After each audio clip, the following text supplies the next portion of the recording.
Hey everybody, welcome back to the Unsung Podcast. Today I'm joined by a very talented singer, songwriter, artist, TK. Goes by Cab apostrophe RAL on all your streaming platforms. Just an amazing singer, and welcome to my little show here. What up, man? Yeah, I go by Cabral. You can check me out on all streaming platforms. I'm super excited to do this, and I think that what you got going on here, like this platform you're setting up for artists like myself, is really important and really huge. So thank you for that. Well, I love it. Every night, well, every second, if I can't sleep, I'm on TikTok, scrolling for musicians because music is my therapy. And I noticed, I think a video you posted last night or the night before was that it was pretty powerful because when people can't sleep, it's the time of night when they can get peace if they've been through anything traumatic. And that's when I found your songs just popped up, and I was like, holy shit, this guy is so good. Um, Fellow Albertan here, he's up north in Edmonton. Thankfully, he did not wear an Edmonton Oilers jersey today, or I would have had to shut down the show real quick. I'm hiding in some of the colors, man. That sucks, man. I'm a Leafs fan, so I don't really get the whole Calgary Edmonton thing. I've never actually been to a Battle of Alberta, and I've lived here since 2007. But Thanks. one of these days, I'll get to one. So, how'd you get started in music? How long you been doing this? And yeah, I'll turn the mic over to you. Music. So I've always been it's always kind of been something I've been interested in, and from getting little drum set toy drum sets and stuff like that as a infant and stuff. But what really pulled me into it was I had this I had somebody who was very close to me. She was my auntie. Initially, she was gonna be pretty much like my adoptive mother. And we were wrapping Christmas gifts together one year, and then this is the last year we were doing that together before she had gotten sick. And I was 4 years old at the time, and she'd asked me what I was going to be when I was older, and I told her I was going to be a rock star. And then and then she laughed. She's like, "You don't even know what that is." And I was like, "Sure, I do." And I still remember this like it was yesterday. I was like, "No, no, no, no," like pretending like I was playing on a air guitar. And then she told me I could do anything, right? And she said I could do anything as long as I stayed humble, got a proper education, and just kept my head on my shoulders and kept moving forward towards what my dream was. And so music was always in my life. It kind of got real so I played guitar when I was in elementary school, never really that well. I always loved the arts, but I was never able to do it that well. I feel like it's because I didn't have the patience. My mind was always like and I'd hear a song in my head or a riff in my head and my fingers couldn't play it, and I was like, I suck. All right, have a drawing or a manga or anime I wanted to get in my head out there, and I couldn't do it, and I was like, I suck. And I didn't have the patience to really put it through. It wasn't until I got into rap music and poetry where I was able to I had the idea and then it came out of my head instantaneously. And then I was like, oh, this is the thing, right? And then from there, I just got this ridiculously blind, insane confidence where I was telling all my friends, I was like, I'm the best rapper of all time. And I'm 14 years old and I could hardly freestyle, I could hardly rap two words together or stay on beat. I was like, I'm the best rapper of all time. You know what I mean? Why you listen to any of these other guys? You should be listening to me. And they're like, dude, your stuff isn't even out there. But so yeah, and then from there, just kept growing at it, kept doing it. So yeah, music's always I've always kind of had a relationship with music my whole life. No, we're gonna play three songs later, but when I was just scrolling through Spotify earlier, just before we were coming on here, um, there's one song called Sadgasm, and as someone that would consider myself an alcoholic for almost 25 years, fighting using booze to escape PTSD, I'm just gonna read the first four lines of the song that came up, and I'm gonna put your Spotify link in here after, and anyone wants to check this song out. It hit me pretty hard, but it's I drink so much till I can't think. I must give up what I can't change. See my mind, love that I replaced, getting my mind buzz, trying to erase. Man, that gave me goosebumps because that was me for a lot of years. I didn't know how to deal with it, and I drank to escape and just to seem normal, and everyone thought I was just this crazy party guy. Mhm. So where did that song come from for you? Those It's like like not so much on the in through your experience with the PTSD, but I do understand the being the party guy for everybody else, and then kind of being like the light and beacon for everybody else. And then when it comes to like for your time, like there's no light left, more or less. And I really wrote that song from like that kind of place.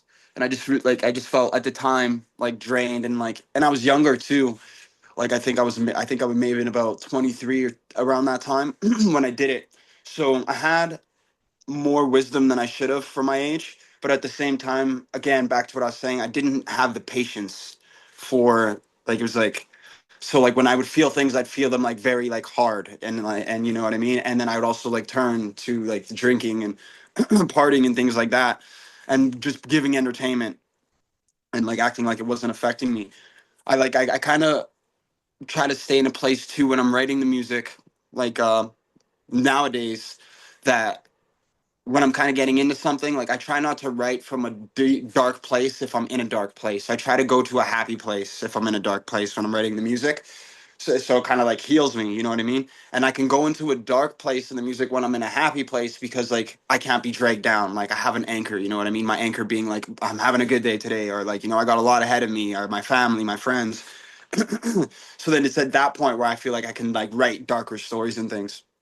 But yeah, with Sadgasm was just like a really raw point in my life. And then like the collaborator I was working with, too, Shiler, he was like a heavy inspiration on the sonic direction of where the song had gone. Because like I had like the lyrics and I knew what I wanted to sing and things like this, but like it was more style his type of beats and stuff like that that we ended up getting on. So So what would you, man, the thing I love is every song is different and it's just like a whole different style. But if you could, like, who's your biggest influencers? Like who you listen to the most and like where kind of your style comes from? it was like be like every with every question I kind of like I ramble a little bit, No, it's but all good. I like each kind of like style I go for is almost essentially like a pillar of something I grew up with. So like my uncle used to listen to like a lot of like rock and roll and like hair metal and stuff like this and like 80s bands. Like I went to like Bon Jovi was my first rock concert with him. We've seen a lot of like dope rock concerts together. Def Leppard, The Styx, things like that. Like AC/DC is another band that I really like. And then that's like that like that's a pillar. And then like, you know, my mom used to listen to a lot of like hip hop and a lot of like reggae music and things like that. So that's another pillar. And then my auntie she'd listen to a lot of like R&B music and things like and those kind of records. So that was a pillar. And then like in the midst of all that, I was also finding my own music and like getting into my own stuff. So with each record that I'm doing, it's kind of like a brand new thing. Almost like I like to look at the way I make music like how somebody would look at making movies. So like for when I like though people don't really listen to albums these days like front to back, I still like go through a album process when I'm making music. So I'll be like, okay, this is the sonics that I'm going for. This is like this version of myself that I'm showing to people. And in that version of myself, I can like kind of relate the most to these characters in anime, these characters in film, these other people that like other pop culture figures that people associate with. And then it's like from there, I kind of like make a diagram in my head of like all these things that inspire me. So like say in a moment where I'm going rebel music, electronic, I'm gonna be like using more Billy Idol, and then but like for the electronic side, I'm gonna be using more like Daft Punk and like Justice and things like that, and I'm gonna amalgamate it and get it all together. As for like overall musical inspirations, like I'd say like I get like Tupac was the one that got me into wanting to make the rap music. So like Tupac, like before like a lot of what's going on right now, Kanye West was like a like he always made me feel like it was possible to push boundaries musically. Like you didn't have to just do what like the status quo, do what everybody else was doing. And like obviously like Michael Jackson, I grew up listening to a lot. But yeah, I'm always like it's always coming from a different spot. Like it's hard for me to pinpoint one place. You know what I mean? You know, yeah. You know what's cool is that music, there's so much fighting and garbage online, just the political stuff and tariffs and all this garbage. But music, I do this live every Sunday where there's people from the US, there's a guy from France, there's and it just brings people together. And I love all kinds of music. I used to live in Toronto, and I was wandering around downtown Toronto one day, and I got lost, and I ended up in the middle of the Caravana Parade. Ah, And right, so here I am, this big giant, just white Irish guy in the middle, and what a party! I got invited to a barbecue. It was just barbecued corn and chicken, and everyone was like, "Man, this." uh, this Jamaican family was like, we don't know. And man, I had about 14 Heinekens. It was just a party. And then there was this concert going on. And at that time, I'd only ever seen, I was into the hair metal too, like the Motley Crue and the hell yeah. Poison and all that stuff. But I ended up in the middle of an exhibit concert with Snoop Dogg and DMX, I think. Ooh. And then Daddy Yankee came out. And so then I got hooked on reggaeton. And these people didn't care that I was just this big lost white guy. It was just I was, it's a little strange because I come from Newfoundland where it was, 99.9% white people. Mhm. And then I'm in the middle of a Caravana party, but nobody cared. And I'm still in the Daddy Yankee and reggaeton and just everything. That's why I think your music struck me so much. Every song is so different and the words were powerful. But I got to talk about Take Time. I had looked that up before we were talking and scheduled this. I see almost 17 million plays on that one song. What the hell is that like? Yeah, it's crazy. Like the great feelings about it is like, damn, like I can't even imagine like that many people in one place. Like it's like it goes beyond my comprehension. You know what I mean? So Yeah. and the fact that like after all of these years, it's still being shared. It's still touching people. Like it's cool. It's a really cool feeling, and I just always gotta remind myself, you know what I mean? Like that just because like another song isn't at where Take Time's at, or doesn't have the same growth as Take Time has, that it's like doesn't mean it's any less of a song. You know what I mean? So it's like it's a great feeling. It's also like I could see how it could be dangerous for people who like then get discouraged about creating things after not being able to maybe reach that kind of number again. Well, it's kind of funny because one time I had posted a picture, um, me and my daughter when she was 4, I was almost 400 pounds. Yeah. And then it was like a side by side. And then the second picture is me after dropping 150 pounds and we're in a gym working out together. So I posted that on Twitter or X, whatever it is now. And Arnold Schwarzenegger reposted it. So it had like 8.9 million views in 3 days. And I was so overwhelmed because all the trolls came out and just, everyone's got something to say. But then you post like, or I'll go on TikTok and post a stupid song about ketchup or something I wrote that would get like 20,000 views. And then this amazing song about PTSD gets 200. But see, I Hmm. don't care about that. I don't care about numbers. For me, it's all about impact, right? And if you know you hit one person, it's worth it. Yeah, man, that's facts. And I'm honestly like rewiring my brain.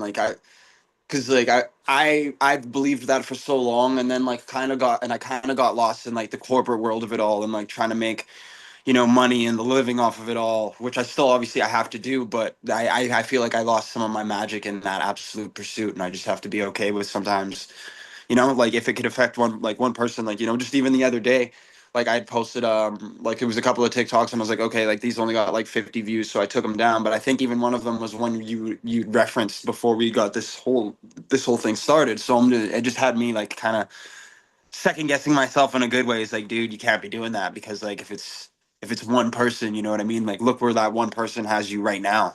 So you can't be doing that. Like as long as that view counter has one on there and like one like, then you know that it's important to that one person.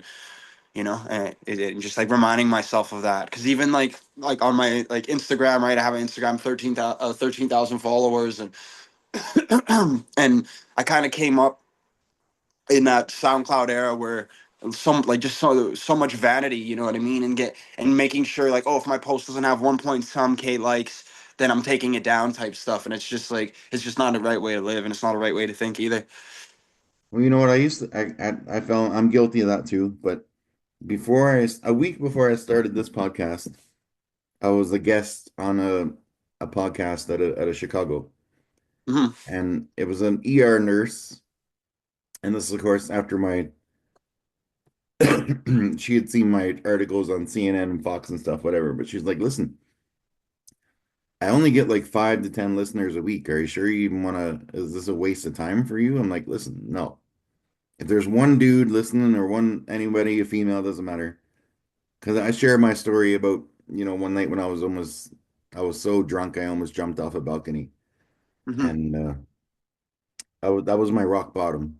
But I said, if one of those 10 people is me 10 years ago, and they reach out and get help, then that's all I care about. And then I started this podcast, so I'm like, well, I can probably do this. But it's so therapeutic just talking to people from these musicians, and you go on TikTok live sometime or YouTube lives, and you'll watch these people and they look so happy and they're just singing the songs, but they're going through shit too. Everyone is going through shit, and you see people coming in and be trolls, but I just try and say, hey, something positive. If you go in, I don't like what this guy's singing or this lady's singing, I'm like, hey, your music's great, great job. It might not Hmm. be for me, but just that little moment of being kind to someone can make such a difference. I agree, man. I agree.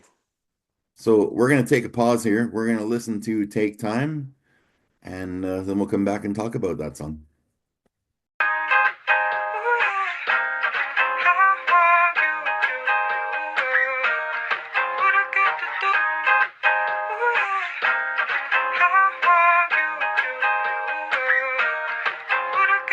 Take time. You say good things take time, don't you, girl? Waste time. You don't wanna waste time, don't you, girl? To make this last, I know one thing, the things go fast. I know two things, the good don't last. I know three things, I love your laugh. One look at you, I forget my past. One look at you, I forget I'm trash. If I lose you, I'ma get you back. If I lose you, I'ma get you. And that's just facts. Love to think about the times we had. Love to think about the times we had. More to come as long as this lasts. But knowing me, the things will end up bad. Seem to mess up all the things I have. Try my best, but still I come right back. Try my best, but still I come right. Take time. You say good things take time, don't you, girl? Waste time. You don't wanna waste time, don't you, girl? Make you stay. I know that you know the way I think. I know back then you would just want me. I know cause of me the things don't change. But when it's dark I only see your face. Want your heart but I don't feel a thing. Want you all but you don't feel the same. Want you all but you don't feel the. To get this out my mind. Homie told me good things take time. Sometimes the old me take in my mind. So I find me phoning at the worst of times. So you tell your homies that I lost my mind. But you're right, you know me. Maybe it's time for the loser owe me to go take a hike. But since you left I ain't feeling right now. Take time. You say good things take time, don't you, girl? Waste time. You don't wanna waste time, don't you, girl? So 17 million views. Where did that song come from? What's the story on that? So there's this like manga that I really like, and you're familiar with mangas and stuff like that, yeah. So like it's called Berserk, and at the time I was writing it from a place of like when I was I just finished reading a bunch of Berserk, and then I was writing the song from a place of like a very emotional young man, and then being upset. It's like I think I lost like the love of my life and all this kind of stuff like that, and like just being uh like very intense on myself in that moment. And then I was like, you know what I haven't done in a long time? I haven't just sat down and put down a poem. So then I wrote the verse of the first verse of the song, which was initially a poem, and then it was just just talking like it, talking as if I could like speak to this hypothetical person that I lost, right? Because my music, I never just make it specifically about a singular situation that I'm in. It also has to do with the way I'm viewing the world, the things that are happening around me, and all that kind of stuff, right? And then I'll like use me as the pillar the pillar person. And then like I wrote that first verse, and then like I just had it, and then and I think it was like maybe a day or two later, this kid, he sent me a couple of instrumentals, and then that was one of the instrumentals that he had sent me. It was the instrumental for Take Time, and I was like, and instantly I was just like, yo, this that poem I wrote would be for this. And then the chorus came to me. He's like, take time. You said good things take time, don't you, girl? And then I remember putting it down, and I had a bunch of other songs at the time. I was doing a lot of shows here in Edmonton, just like, a bunch of underground shows. And then I was rehearsing for a show, and I played that song with a couple of my friends in the room. And then they're like, what the hell, what the hell is that, you know what I mean? And then like, yo, you need to get that out, immediately. And like, actually just before that, I was playing it for my manager over the phone. He was like, what, that, this song's gonna be big. And I had the same feeling too. I was like, this is a good one, this is gonna be a good one. And then like everybody at rehearsal was like, yo, you got to get that song out there. That night I went home, and then I was just like listening to the song again. At the time I was just like, I'm just gonna do one verse, right? Like I already wrote the verse down. My manager calls, and he's like, yo, I really think like we should put like two verses on that song, man. Like, like it's too short. Like, like you just dive into it a little bit more. And initially I was like, nah, I don't think it needs two verses, like especially at that time I wanted to pivot and just making short music. And I was like, nah, nah, nah. And then the second verse just kind of like all came to me at once, where I Mm. didn't even really I only wrote it down to remember it, but it was all like I didn't have to think about it. You know what I'm saying? And then like, yeah, I was like, yo, 1 second. So I had my manager on the phone, and then and he's like, he thinks we're still going back and forth about me getting a second verse on it, right? And then I record the second verse with him on the phone, and then like I'm like, yo, listen to this, and he's like, yo, what the hell is that? I was like, that's the second verse from out. He's like, yo, that's fucking crazy. Also, I don't know if I'm allowed to be swearing and Yeah, stuff you like that. can. You can. Okay. These are 18 plus. But yeah, and then yeah, it's kind of like made history from like there. Well, at least like Edmontonian history, my little sphere, my little world. But yeah, and then we released the song. It was like a Valentine's Day or Valentine's Day weekend when I was out in LA. I was out. We were like going to like Grammy parties and stuff. And then yeah, a couple of years later, it really started picking up traction. And then in like 2023, it like really, really started picking up traction. And then now here we are. That's wild. Um, I noticed you posted a video a few weeks ago just of you playing a show and people were singing along. And what's that like for you when you hear people singing your shit along with you? It's got to be cool.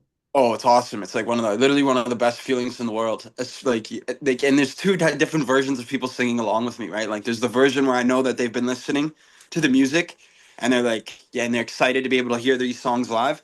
And that's like my number one, but very close to that. Like almost like I swear they're both at the same place, is when I'm performing in front of a crowd who has no idea of who the hell I am. And then by the time my chorus comes around that second time, they're trying their best to sing along to it. And they're like, I could see them. They're like, having the time. Like they're trying to, you know what I mean? And like, I've got like so many like clips of it on video. And like me and my brother, we would go through like the footage of me performing, and we would like zoom in on people's faces and like see them like literally their brains like rewiring and be like, I know the song now, and then them getting really into it. And that's a really cool thing, because like when I get on stage, people don't know what to expect, especially since I've been on so many different kinds of stages, from opening up for Sean Desmond to opening up for like Bone Thugs and Harmony. So like they like and I don't really change up my style for going to either place, you know what I'm saying? So like I'm still gonna rap. I went out on a singing show, and I'm still gonna sing on a rap show, you know? Yeah. So then I see these people being like, what the? And then like their whole body just can't help but start moving. And then they're like, after the show, come up to me. He's like, I don't know what the hell you just did or how the hell you just did it, but that was crazy, you know? And I Yeah. love that. I love taking people on that ride. It's awesome. I love it. So I think you were just singing a line from Time of Our Lives. So we'll have a listen to that and then we'll come back.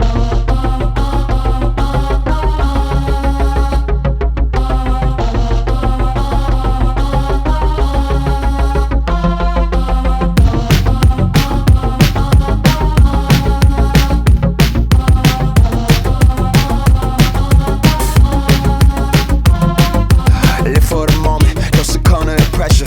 Living for pleasure can surely get us to heaven. They say this life is a hell, ain't no way it gets better. I say this life, once you make it, and we can make it with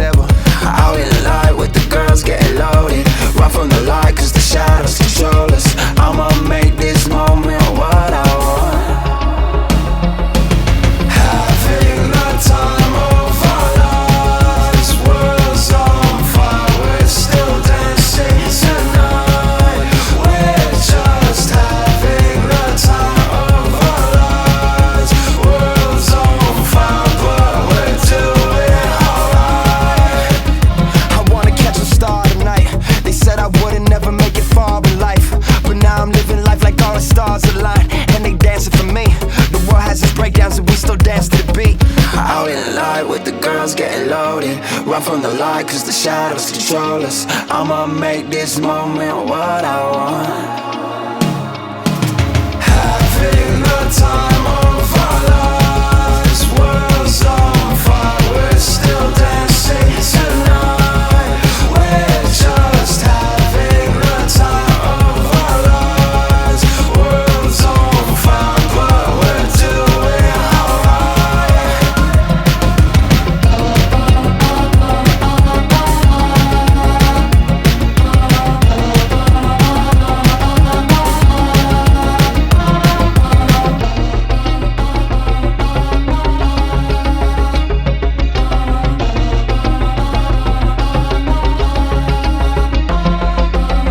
Really started picking up traction, and then in like 2023 it like really started picking up traction, and then now we're here we are. That's wild. Um, I noticed you posted a video a few weeks ago just of you playing a show and people were singing along. And what's that like for you when you hear people singing your shit along with you? It's gotta be cool. Oh, it's awesome. It's like literally one of the best feelings in the world. It's like, and there's two different versions of people singing along with me, right? Like, there's the version where I know that they've been listening to the music, and they're like, yeah, and they're excited to be able to hear these songs live, and that's like my number one. But very close to that, like almost like I swear they're both at the same place, is when I'm performing in front of a crowd who has no idea of who the hell I am, and then by the time my chorus comes around that second time, they're trying their best to sing along to it, and they're like, I could see them. They're like having the time, like they're trying to, you know what I mean? And like I've got like so many like clips of it on video, and like me and my brother, we would go through like the footage of me performing, and we would like zoom in on people's faces, and like see them like literally their brains like rewiring and be like, I know the song now, and then them getting really into it, and that's a really cool thing because like when I get on stage, people don't know what to expect, especially since I've been on so many different kinds of stages, from opening up for Sean Desmond to opening up for like Bone Thugs and Harmony. So like they like and I don't really change up my style for going to either place. You know what I'm saying? So like I'm still gonna rap. I went out on a singing show, and I'm still gonna sing on a rap show. You know. Yeah. So then I see these people being like, "What the?" And then like their whole body just can't help but start moving. And then they're like, after the show, come up to me, he's like, "I don't know what the hell you just did or how the hell you just did it, but that was crazy, you know." And I Yeah. love that. I love taking people on that ride. It's awesome. I love it. So I think you were just singing a line from Time of Our Lives. So we'll have a listen to that and then we'll come back on here again. Sweet.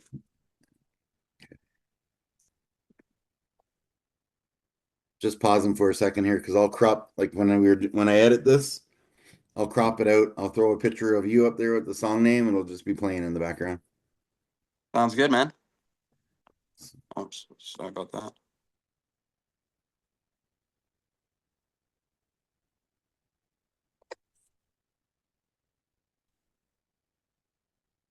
Can you hear me? Yep, we're still good. Sorry about Okay, so that's my I don't have any I need one of those signs. It looks like I'm making the DX from that. WWE. Suck. Yeah. All right, so that was Time of Our Lives, another freaking amazing tune, and that's what we just had people find themselves singing along with, and I'm really enjoying that, and I'll probably be singing along with it as soon as we get off on here. Hey, But oh yeah. so have you played mostly shows just in Edmonton, or are you thinking about doing across Canada? You got to get down here to at least Calgary. I can make my way out there to see you live. Yeah, like I've performed, like I've done some Canada tours, things like that. But like in the month of 2024, it was kind of stagnant. I didn't do much. So I've been doing a lot of recording, getting some new music ready and set up, kind of like setting up a game plan, a war plan. So gonna start doing some shows again, throwing some shows myself instead of being like in the on the opening bill. Like I do want to be doing that as well, obviously. But yeah, like definitely gonna be. I'm looking at Calgary. I'm looking at Red Deer. I'm gonna start off here in Edmonton, things like that. But I'm looking at doing some stuff out there this summer, and Vancouver as well. I got some events that I'm planning for Van. That's funny. You mentioned Sean Desmond, and I've got it just triggered a really funny memory. I'm going to share it. I don't care. So I used to work in an after hours VIP nightclub in Mm. Mississauga, Ontario. So when all the bands would come, mostly the rap guys, they'd come to this after hours club and they bring their big entourage with people and had to sign a NDA form. But I mean, that was like 15 years ago. So that's expired now. But so so Sean Desmond comes in there. Wait, is he gonna get in any trouble for this? Because No, like I love Sean. Okay, okay, all no, good. Okay, I tweeted this story to him about 6 years ago and he laughed his ass off. okay, But good, good, good. so 'Cause, yeah, we've I had love an that song. interaction about this, so it's okay. Let's talk about it. Um, so he came in with his big entourage after a show at some festival Yeah, in Toronto, and I don't know if he was having a bad day, but he wasn't being very kind to the staff, and some of the people that were with him were even they got a little sauced because of the open bar and stuff, and so my manager came to me and he's like, "They've all got to go. You've because I was the bouncer. He's like, you've got to get them out of here. They're causing trouble for the staff." And so they all of his homies and stuff they left no problem, but he's standing at the door and he looks at me and he's like, "You can't kick me out of here. Don't you know who I am?" mm. And I said, "Yeah, you're that Backstreet boy that keeps going into rehab, right?" And so I kind of, I kind of gently moved him to the door, and when he tried to come back in, I'm like, "No, no, you can't come in until you stop. This is how we rock it in the T dot." And I closed the door on him. That was my Wait, what year was this? Must have been he must have been a oh, young back motherfucker then. that was like 2004, somewhere around there, maybe. Holy.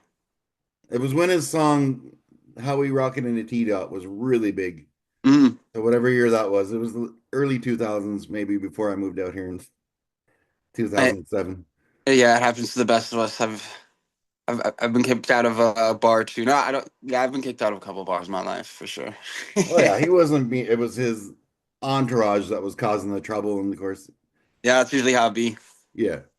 But the cool story from that place was Snoop Dogg came in there and he gave every staff member $100 bill, like the staff, the waitress, the bartenders, everything. Damn, And he said, "You take care of my people, and there's five more of those for each of you at the end of the night." So it was like a $600 tip for every staff member. wicked. Yeah, I don't remember too much about those nights though, because I was half in the bag too, but nobody cared. But yeah, so sorry, I got a little sidetracked there when you And mentioned no John worries. Desmond. But I tweeted him that story and he laughed. He's like, "Oh, that's the greatest story." I'm like, "Yeah, I'm sorry, I had to bring it up."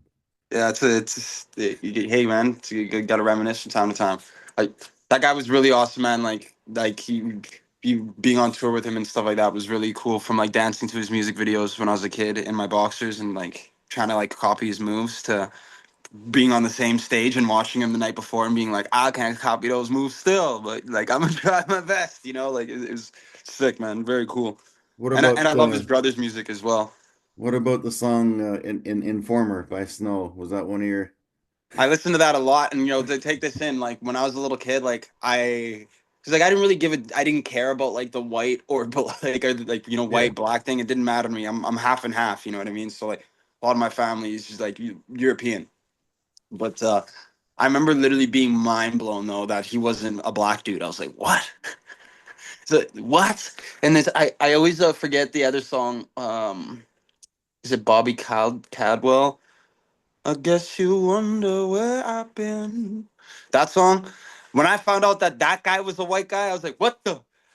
My whole world was rocked. You know what I'm saying? I was like, it literally, like Michael Jackson said it. Yo, it doesn't matter if you're black or white, man. Like, Yeah, it's like exactly. you're an antenna. You're gonna sing in the way that the universe wants you to sing. You're gonna sing that way. So yeah, that was a lot of fireworks that night. See what I did there? That's my segue for our last song we're gonna listen to. I'm getting pretty good at this shit. I don't know where that came from.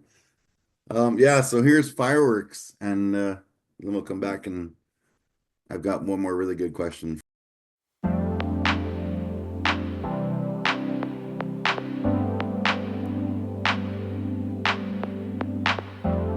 When we first met, it was Saturday night.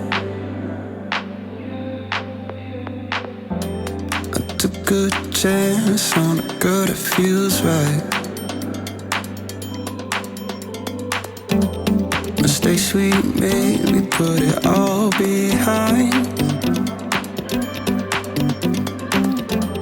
I'm not afraid to put it all on the line. Is it safe to assume it's you're the one? A girl from a dream without falling asleep. And look what you've done. I can feel my heart go, my heart go, my heart go.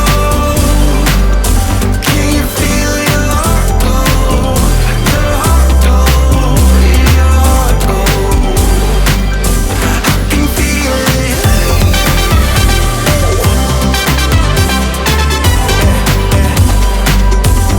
can feel it.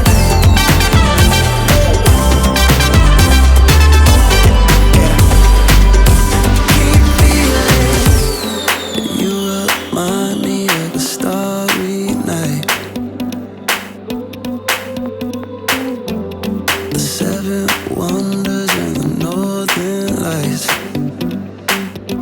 Is it safe to assume that this is love? It's hard to believe you're staying with me after all that I've done. I can feel my heart go, my heart go, my heart go. Can you feel your heart go, your heart go, your heart go? I can feel it. I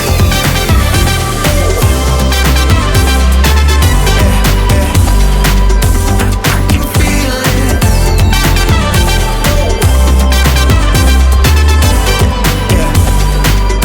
Can you feel it?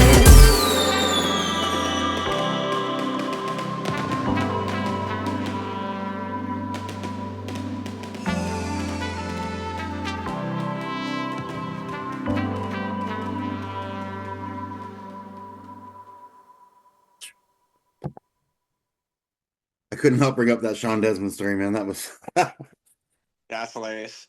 I was getting so nervous in the beginning. I was like, "Hell no!" Like, no, I what's wouldn't say the- anything to get anybody in trouble. All right, so holy shit, we're at about 42 minutes already. This is perfect. So by the time I edit in all these songs, it'll be about just under an hour. Dang, yeah. When you're having a good time, time flies, man. Yeah, it sure does. That's why I love these. It's like I don't script them. I'll put little topics up and just go from there. Yeah, this is really. I had a lot of fun, man. This has been fun. So I've got one crazy question for you when I come back here in a second. We'll do that. But here we go. Edit. So that was fireworks, and yeah, we Sean Desmond's a good guy, and we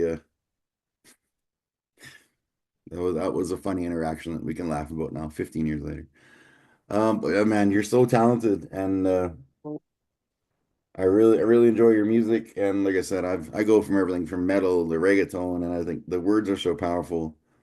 And that song "Sadgasm," if you're listening to this, go check out um his Spotify. It's on the lowest song on the bottom there, but for anyone that's struggling with alcohol or anything, that song might hit you hard.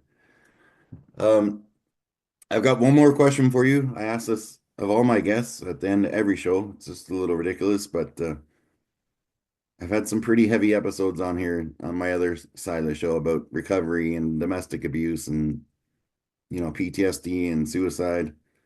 So at the end of my every episode, I like to kind of just break the ice with a funny question. So here we go. Um, a 100-meter live pigeon carrying contest. How many pigeons do you think you could carry and have in your arms at the end of the race? say that one more time. So a 100-meter pigeon carrying contest. Uh-huh. You get a bunch of live pigeons in your arm at the start of the race. How many do Uh-huh. you think you'd have in your arms at the end of 100 meters?